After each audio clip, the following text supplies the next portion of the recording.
तो एक बार फिर से आप सभी का बहुत स्वागत है। ट्रंप नीति वर्सेस टीएम मोदी, बदले शी और शहबाज। यहां पर देखिए, सवाल यहां पर यह है कि क्या एससीओ समिट से केवल अमेरिका को मैसेज गया है या पाकिस्तान को भी कोई मैसेज गया है। नमस्कार, आपके साथ मैं हूं गौरव अग्रवाल, मेरे साथ हैं सुरभि, और हम यही बात कर रहे हैं कि शी बदल गए हैं और इससे पाकिस्तान को कोई बड़ा मैसेज गया है क्या। आइए अगले 40-50 मिनट इसी पर बात करते हैं। एससीओ समिट के पहले दिन ही नई वैश्विक कूटनीति का ट्रेलर दिख गया। भविष्य की रूपरेखा तय हो गई। पीएम मोदी, जिनपिंग और पुतिन के एक मंच पर एक साथ आने से नया वर्ल्ड ऑर्डर भी तय हो गया। तो क्या यह समिट आने वाले समय में दुनिया को एक नई दिशा देने जा रही है? बड़े सवाल, क्योंकि कल का दिन भी अब गौरव एससीओ समिट में बेहद अहम साबित होने जा रहा है। एससीओ के मंच पर पाकिस्तान भी मौजूद है।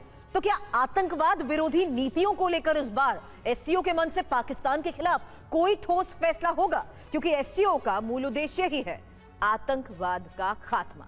हम इन सभी मुद्दों पर चर्चा करेंगे। दिग्गज एक्सपर्ट्स हमारे साथ बने हुए हैं, लेकिन सबसे पहले इस वक्त की एक बड़ी खबर, क्योंकि एससीओ में मोदी ने दिया पाक को संदेश, आतंकवाद और बातचीत साथ नहीं होंगी। शहबाज से प्रधानमंत्री मोदी ने दूरी बनाई रखी। रिसेप्शन में शहबाज से नहीं मिले नरेंद्र मोदी। फिलहाल ये तस्वीर भी आपको दिखा रहे हैं उसी मंच की, जहां कैसे दूरी बनाई गई और शहबाज से प्रधानमंत्री नरेंद्र मोदी ने ये दूरी बनाए रखी। हालांकि बड़ी बात यही है कि आतंकवाद और बातचीत साथ नहीं होगी, और यही एससीओ में प्रधानमंत्री नरेंद्र मोदी ने पाक को संदेश दिया है।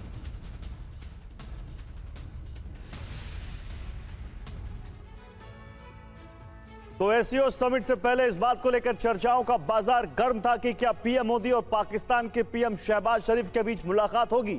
आखिर क्या होगा जब दोनों देशों के नेताओं का आमना सामना होगा, और इस बात का जवाब आज मिल भी गया। आखिर क्या हुआ जब दोनों नेता एक मंच पर एक साथ मौजूद थे, इस रिपोर्ट में देखिए।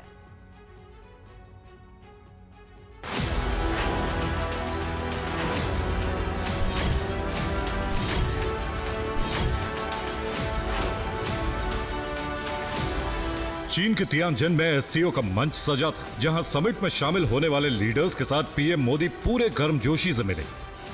चीन, Armenia, Turkmenistan, Laos, Myanmar, Vietnam, Kazakhstan, Tajikistan, Belarus, मिस्र, मालदीव, नेपाल के राष्ट्राध्यक्षों से मुलाकात की तस्वीर भी साझा की। लेकिन एक शख्स जिसे पीएम मोदी ने दरकिनार कर दिया, वो थे ऑपरेशन सिंदूर के गुनहगार और पाकिस्तान के पीएम शहबाज शरीफ।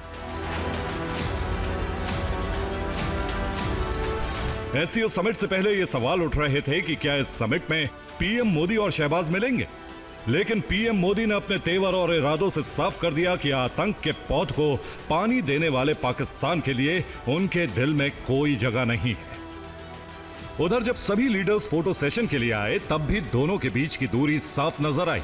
जिनपिंग के दाईं तरफ की लाइन में मोदी खड़े दिखे, तो वहीं उनके बाईं ओर दूर शहबाज। एक तरफ पीएम मोदी के चेहरे पर मुस्कान और आत्मविश्वास साफ झलक रहा था, तो वहीं दूसरी तरफ शहबाज आंख चुराते नजर आ रहे थे। एससीओ समिट में भारत को मिली तवज्जो इस बात को दर्शाती है कि दुनिया में बदलते घटनाक्रम के बीच चीन के लिए भारत कितना जरूरी है। यानी कि एससीओ समिट में शहबाज के साथ साथ पूरे पाकिस्तान की फजीहत होती साफ नजर आई। वहीं समिट से पहले पीएम मोदी और शी जिनपिंग के बीच द्विपक्षीय वार्ता में जिस तरीके से भारत ने आतंकवाद का मुद्दा उठाया, उससे पाकिस्तान को सीधा संदेश दे दिया कि जब तक पाकिस्तान आतंक की फैक्ट्री बंद नहीं करता, तब तक भारत बात तो दूर हाथ भी मिलाने को राजी नहीं। Bureau report, TV9 Bharatvarsh.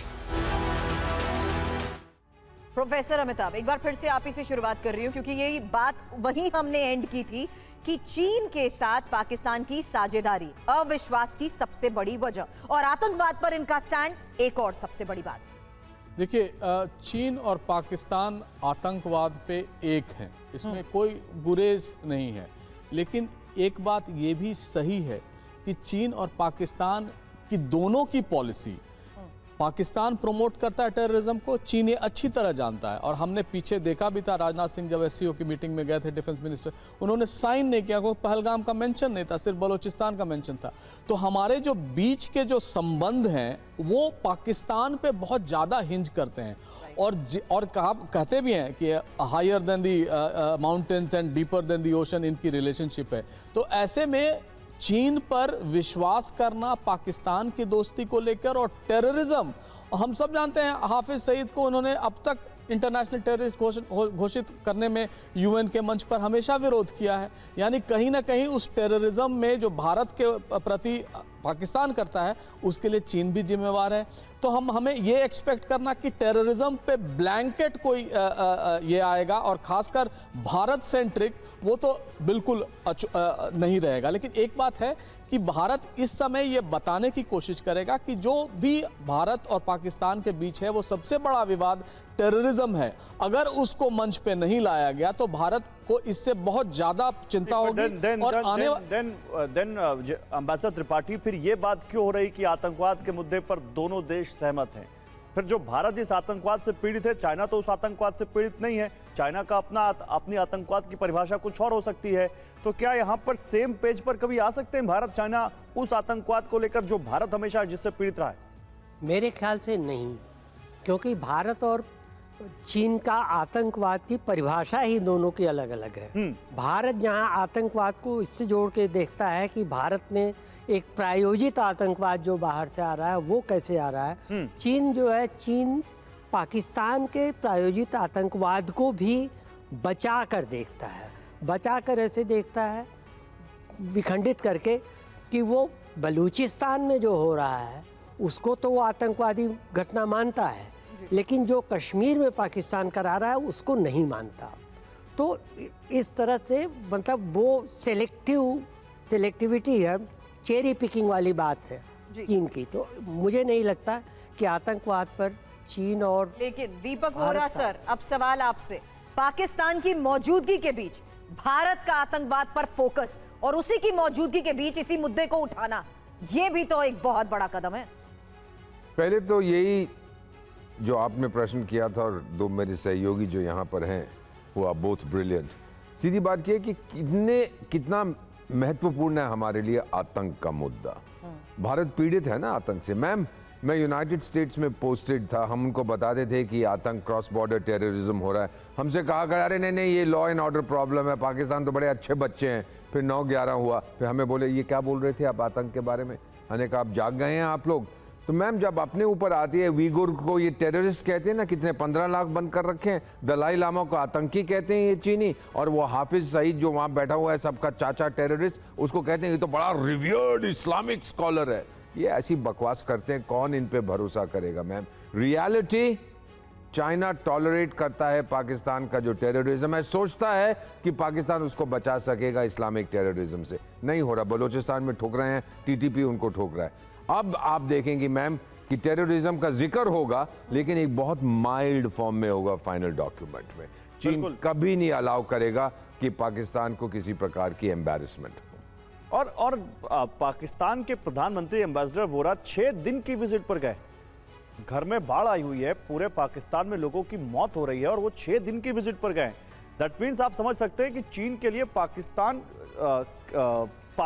के लिए चीन कितना बड़ा दुनिया में एक पावर है जिसके बिना वो सर्वाइव नहीं कर पाएगा आज देखें तो। और BRI के लिए पाकिस्तान की जरूरत चीन को है। आपने बिल्कुल सही कहा है। पैसे लेने गया है, पैसे मांगेगा, 6 दिन में शायद उसको मिल जाएंगे $6 मिलियन। तो ज़्यादा तो और कुछ मिलने वाला है नहीं। चीन के पास भी अब पैसे नहीं है। पर ये आपने बिल्कुल सही बात कही। अपने देश में कितनी समस्याएं हैं, बाढ़ आ रही है, पॉलिटिकल क्राइसिस है, इकोनॉमिक क्राइसिस है, फिर भी वो 6 दिन के लिए गायब है अपने देश से। हो सकता है वापस ही ना जाए, मुझे पता नहीं, कोई प्रॉपर्टी खरीद ली होगी बीजिंग में। तो you have to realise sir कि वो कॉलोनी बन चुका है चाइना का। इसीलिए हमारे भी संबंध उसके साथ अगर कभी ठीक हुए वो तब होंगे जब चीन के साथ हमारे संबंध ठीक हो जाएंगे। बिल्कुल सर, और उसके लिए उसकी कथनी और करनी भी देखनी होगी। एक रिपोर्ट जल्द दिखा देती हूँ जहां बदलते वैश्विक माहौल में ही भारत और चीन साथ आ रहे हैं और दोनों देशों की बेहतरी के लिए एक्सपर्ट्स इसे अच्छा भी मान रहे हैं। लेकिन उनके मन में चीन और पाकिस्तान रिश्तों को लेकर आशंकाएं भी हैं और ये गहरी हैं। खासकर पाकिस्तान प्रायोजित आतंकवाद के मुद्दे पर चीन ने कभी भारत का साथ नहीं दिया है। इसलिए चीन की कथनी और करनी में फर्क को समझना भी उतना ही जरूरी है।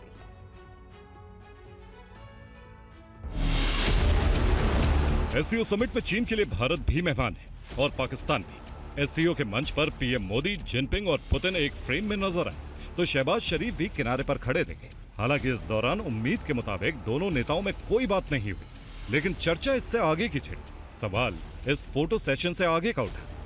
ये सवाल इस्लामाबाद को लेकर चीन की मंशा से जुड़ा हुआ था। जिनपिंग ने पीएम मोदी से मिलकर कहा कि रिश्तों पर सीमा विवाद को हावी नहीं होने देना है, लेकिन पाकिस्तान प्रायोजित आतंकवाद के मसले पर चीन क्या भारत को कोई ठोस भरोसा दिलाना चाहेगा? क्या वो भारत से दोस्ती मजबूत करने के लिए पाकिस्तान को आतंकवाद पर लगाम लगाने को कहेगा? पीएम मोदी दोपहर को जब जिनपिंग से मिले थे तब उनके सामने ये मुद्दा जोर शोर से उठाया था।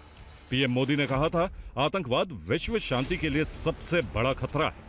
आतंकवाद के विरुद्ध लड़ाई में चीन को भारत का साथ देना चाहिए। पीएम मोदी की इस अपील पर चीन की ओर से अब तक कोई आधिकारिक बयान सामने नहीं आया है।